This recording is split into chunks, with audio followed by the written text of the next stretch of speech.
Ixidor. Why not rhyme some more? Okay, so Ixidor is a very interesting character to me. He hails from Otaria. For those of you who don't know, Otaria is a continent on Dominaria. Dominaria is the world that we'll be heading back to for the 25th anniversary of Magic. It's where a lot of Magic's history takes place. Otaria is one of the parts of the world that were the least troubled by the Brothers' Wars and all kinds of other things. Basically, until the Phyrexian full-on invasion, not much happened over in Otaria.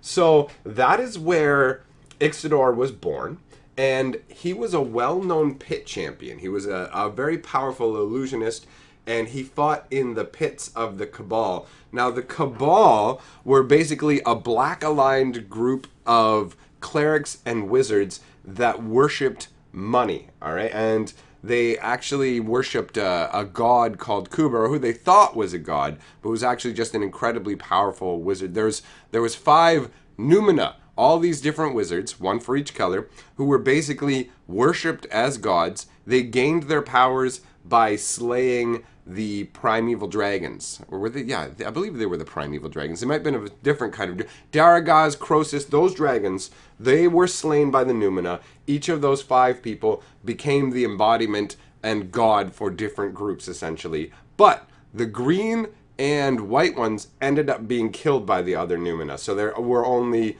blue, black, and red left at that point. So anyways, getting a little off track here, a lot to talk about with Ixidor. Such a cool character. So, Ixidor was a pit champion. The Cabal, they worshipped Kuber, the god of money, essentially. And as a result, they just ran gladiatorial fights to make tons of money. And they would just throw people's lives away in these pit fights. So they would have, they would have undead fighting. Picture like ancient gladiatorial fights in terms of humans, but start to throw in like creatures brought from different parts of the world, or even perhaps other planes of existence, as well as you have slaves, you have people who were willingly going into these pits and fighting for fame and fortune. So Ixidor was one of these very famous, well-known pit champions who specialized in illusion magic. His downfall came when he lost his love. She was killed by Phage in a Cabal pit fight, and that was the start of the downward spiral for Ixidor. After she died, he was no longer able to fight the same way in the pits. He just wasn't, it didn't go the same way for him anymore. He ended up being unable to pay his debts to the Cabal, so they left him in the desert to die. While he was in the desert, that's where he discovered that he didn't actually just have the power to shape illusions. He could actually create reality instead of just illusions. He is a reality shaper. And the reason for this is, unbeknownst to him, he is actually, he has the power of the reincarnated Numina of the blue magic. Llewellyn, that's the blue Numina. Ixidor is actually the reincarnation, or has the reincarnation within him, one or the other. It's not 100% clear. And so it's like the reincarnated within him, as opposed to him being a reincarnation specifically. So when he discovers his powers to shape reality as opposed to just create illusions, he turns the desert he's living into like an oasis paradise full of unimaginable craziness. If you've ever seen morph creatures and you've seen the crazy, like, weird arm legs they have and how they're weird scuttling spiders made out of legs, well, you can see that in Ixidor's art as he's pulling them up out of basically nothing, just shaping them into being. And the morph creatures are a cool aspect of what Ixidor did, but where it really got crazy is Ixidor is actually the creator of a Chroma Angel of Wrath. I mean, look at how badass a Chroma is. Look at the crazy amount of abilities that she has. She's so powerful. Now, Ixidor created her using part of his own flesh, which is part of the reason she's so intensely strong. And he turned her loose on the Cabal to get revenge. But not just her. He created an entire army led by her to get revenge on Phage for killing Nivea, and also just revenge on the Cabal in general. Just taking them down was his plan. And you can see this quite effectively and crazily in a Chroma's Vengeance. Look at the artwork. All that is happening because Ixidor just brought her into being through sculpting reality. Like, it's insane, the level of Ixidor's power. And he's not even aware of it for most of his life. He's just creating illusions. So he launches this war against the Cabal. Now, he doesn't manage to wipe the Cabal out. So they track Achroma back and figure out that Ixidor is the reason that Achroma is coming after them. So they proceed to attack. Ixidor, during the battle, ends up being swallowed by a death worm that shares Nivea's aspect.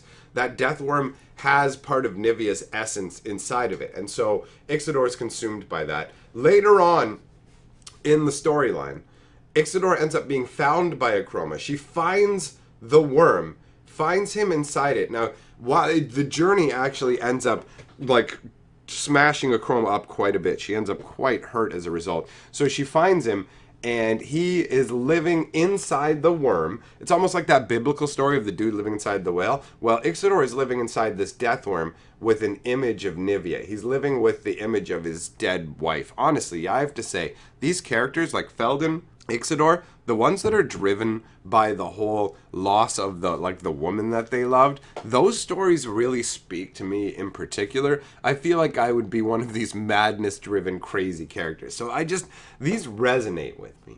So he's there in the death worm, refuses to leave Nivea's side, but he restores Achroma to health.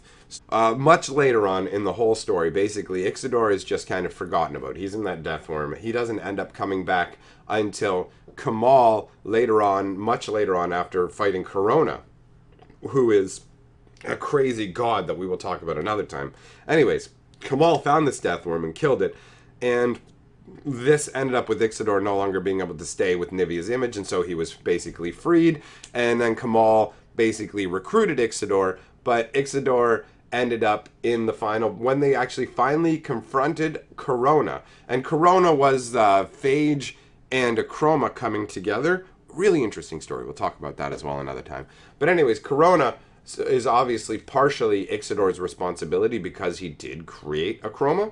So as a result, Ixidor agrees to help Kamal, but he dies in the final battle against Corona when Corona takes control of a stone golem that Ixidor has created and uses it to crush Ixidor. So that's how Ixidor ends his life. He's a pretty tragic guy. I mean, he loses his woman, he's driven crazy by it, almost finds out about his ultimate power, uses it in a bid for revenge, doesn't succeed in his revenge, so he falls short of the revenge, and then he spends the remainder of his existence as a haunted man living with the shade of his wife inside of a death worm, until eventually Kamal kills that worm, frees him, convinces him to help undo the damage that he's done, and then Ixidor doesn't even manage to do that. It's pretty rough for Ixidor, but goddamn, what a cool character. And when they did the Planar Chaos, they actually did an alternate version of him. I don't know how many of you have seen the red version of Achroma, but the red version of Achroma was created by a black version of Ixidor. And you can see the black version of Ixidor actually depicted in artwork on one card in Magic, and that is on Null Perfusion. And he looks crazy with the black magic essence like flowing up out of his hair instead of his normal like spiky / emo-y hair that he normally has. So, my take on this is epic lore. Was it a total bore for you? Was it epic lore? Let me know in the comments what you guys think. I love looking at these little pieces of Magic history and the little bits of like just the flavor and effort that they put into making cool characters. So thanks for coming by, my friends, and we'll see you next time. Together, we are the sixth color of Magic.